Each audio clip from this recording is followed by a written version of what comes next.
Hasieran aurreratu dugun moduan, gaur kolaboratzaile batekin egoteko aukera izango dugu, Pablo Lasarekin, eta beti bezala mindfulnessen inguruan aritzeko prest.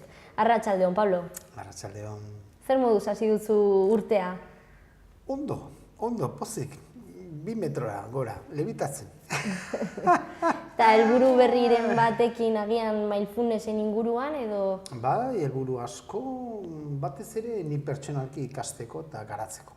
Bai, hasi naiz Donostira juten, gauza batzu interesgarria gertatzen nahi mindfulnessen inguruan, eta asteazken horara juten naiz, kotxe hartu eta joan. Eta hemen ondo garatzen nahi da, egunez egun jende gehiago dago, bai mindfulnessa egiten, bai mindfulnessa ematen, bai? Hemen Iruña aldean esaten dute. Eta orain urtarrilan ikastaro berriren bat hasi da ere? Ba, duela 2 aste nik 3-4 hasi ditut.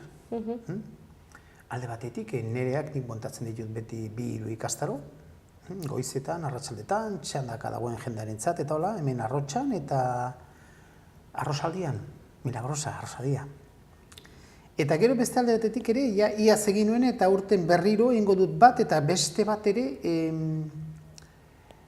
nola esaten da euskeraz, igualdad de género, berdinkuntza. Berdintasun.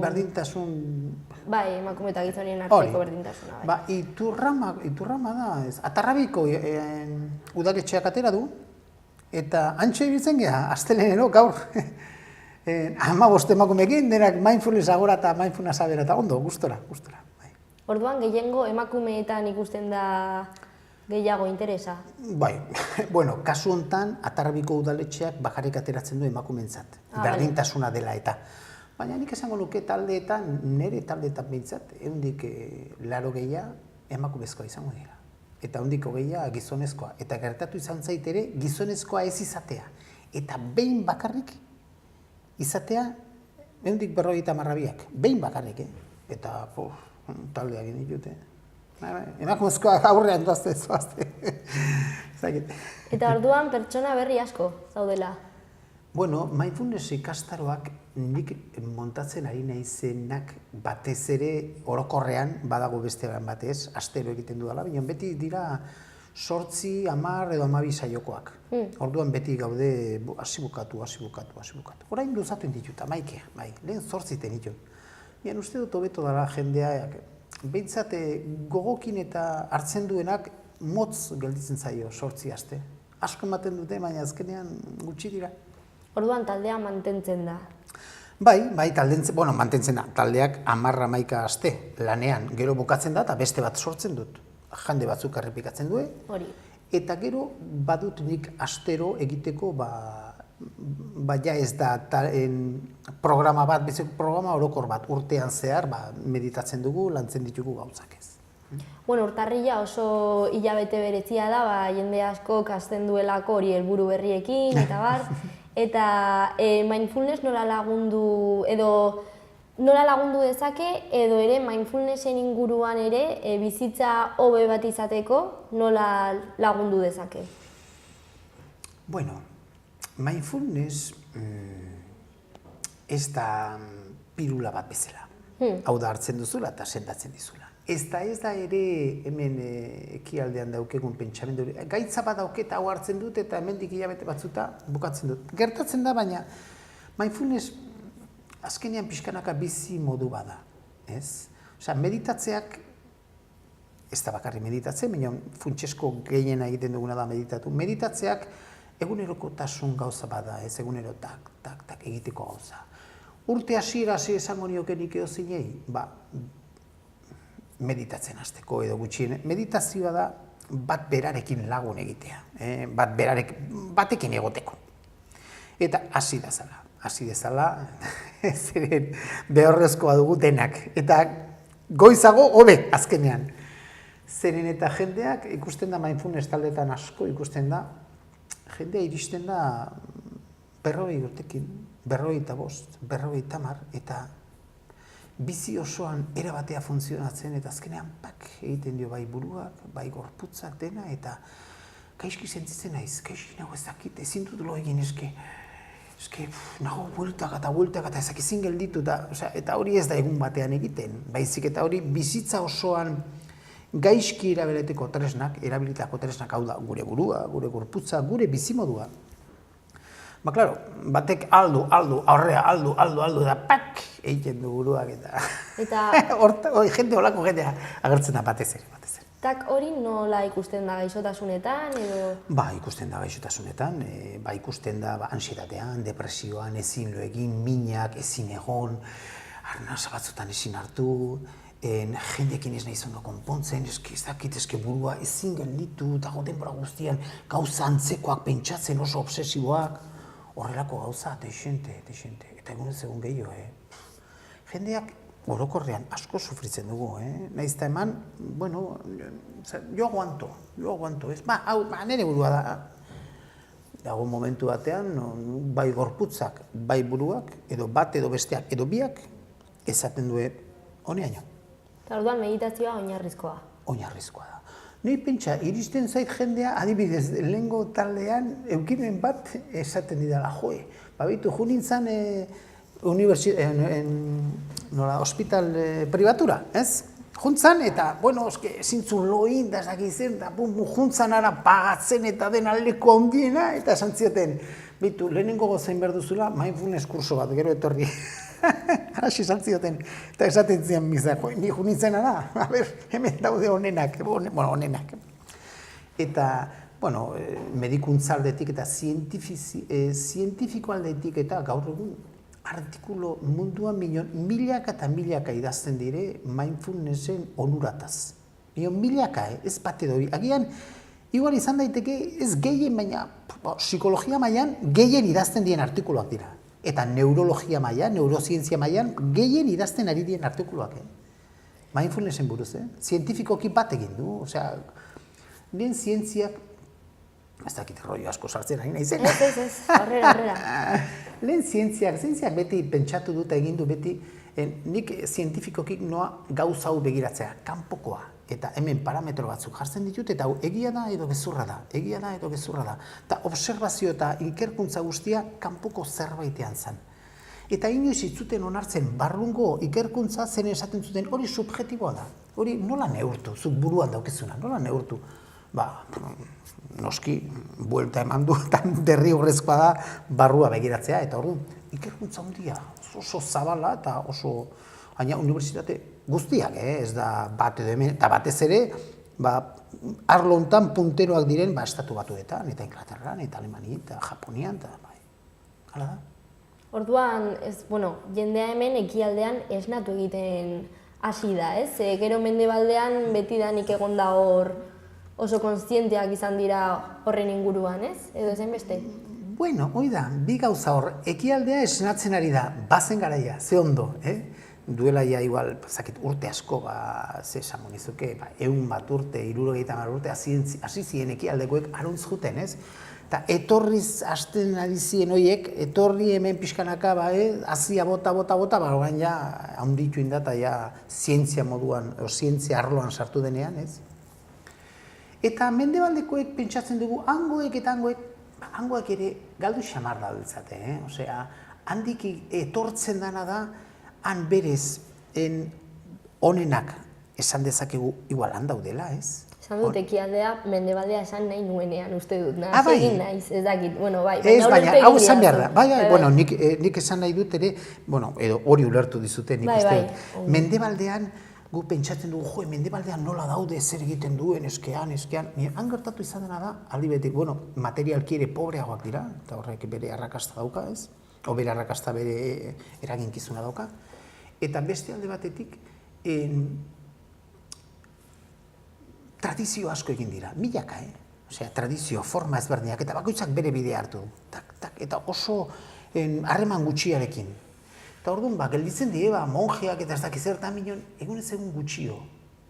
Badaude batzuk diotenak berez tradizio guztien konfluentzia bat egitea gizakiarentzat behar da ezkoa delako. Ekialdean nengo dara.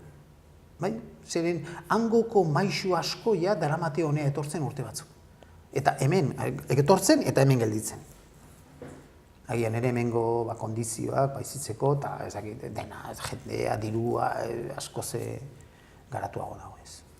kalen generoari buruz hitz egin dugula, interesaz aparte ere ikusten da eragin ezberdina dagoela generoaren arabera, edo beti mindfulness guztientzat berdina da? Berdina da. Mindfulness dago eginda gizakiarentzat orokorrean, ez dago generorik, ez dago generorik. Ez, esan daiteke igual zerbait klaro, gizonezko tendentzi batzuk mentalak, ez. Igual alde batea edo bestea jotzen dutela, baina ez, hau gizakiarentzat dago, orokorra dago. Hau ez dago generorik hemen. Eta tradizioan, esaten dut mendebaldean,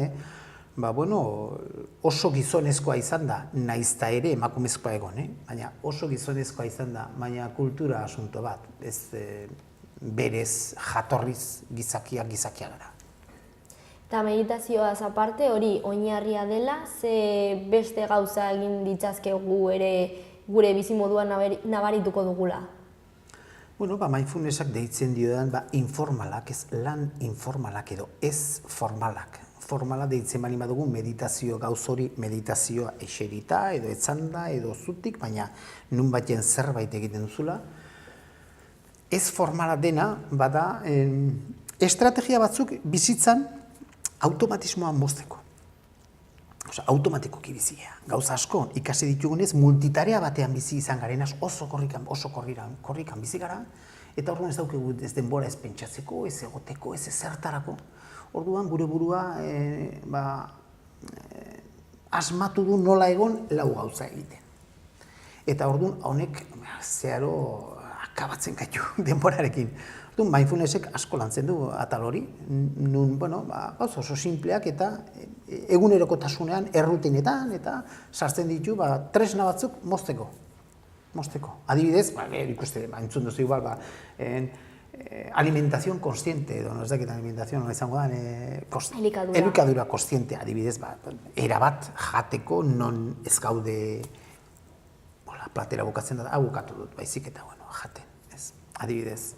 Janaria daztatzen eta disfrutatzen. Hori da. Orduan, egunerokotasunezko ekintza askoretan aplikatu daiteke mindfulnessa. Dena, osea, mindfulness, esan dizut, bizitzeko, azkenean pixkanaka bizitzeko erabat bihurtzen da, modu bat. Hau ez da, egingo dut hau da, integralki begiratzea gizakia, garatzeko beste erabatea. Oraingoan egotea eta... Bai, oraingoan egotea, oraingoan egon gehi niz zaindu, nire burua, nire gorputza orduan, nik zaintzeko nire burua eta nire gorputza, errealitatea begiratu behar dut era batzuetara, erritmo batekin, eta mindfulnessak hau lantzen du. Eta orduan ikastaroetan zer da ikasten dena? Ikastaroetan ikasten da alde batetik filosofia konzeptu batzuk, nola dagoen errealitatea eta nola gauden guk, arekin, nola da gure burua eta gure gorputza, eta gero beste alde batetik tresna batzuk hori lantzeko, bai formala, meditazio ulertzen dugun hau, eta bai ez formala, errealitatean nola, lehen esan duguna, tresna batzuk errealitatea automatikoki, automatismo horiek mozteko. Gaietan ere sartzen dira gaiak, gai bezala, estresa, emozioak, denbora, komunikazioa, gai batzuk sartzen dira. Segun ze arlotan ere, zaude sartuta, zen adibidez, Atarragian dagoen kurso honetan, berdintasunezko kurso honetan, gaiak ere batzutan sartzen dira eta ateratzen dira nolan berdintasun hori, zer gertatzen ari den berdintasunarekin, eta nola mindfulnessak laguntzen digun berdintasuna hori ikusten eta guk hor finkatzen eta erantzun sendo bat eta onurak ematen dituen orantzun bat bateko, horlako situazioetan. Azkenean, beldurrak hor emozio asko mugitzen di, dena, gizakiak mugitzen ditu asko eta mindfulnessa emozioekin lan ona egiten du. Orduan, adibidez, berdintasun asunto honetan, hor beldurra dago, nola esan, zer esan, rol horiek nola moztu, nola ikusi rol horiek, gizona emakumezkoa, eta mindfulnessak laguntzen dizu rol horiek ikusteko, argi, hau dago hemen, nik izaki bana, izu beste bat, zergaiti zaude hor gorago edo berago.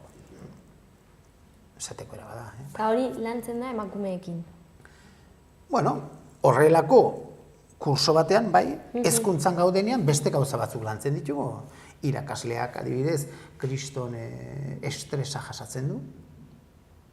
Estresa hori da, bai, egiten duen lanarekin, zu pentsa irakasle bat, gizakiekin dago, umeekin dago. Orduan, erresponsabilitate bat dauke. Bari badago irakasle bat, ez daukela ardurarik, eta esaten duen, nahi pagatzen diate eta hemen junta etorri ginen dut, baina bali badukezu ardura. Pixka bat, azkenean, 25 megin, egunero, estresa, tensio handia da.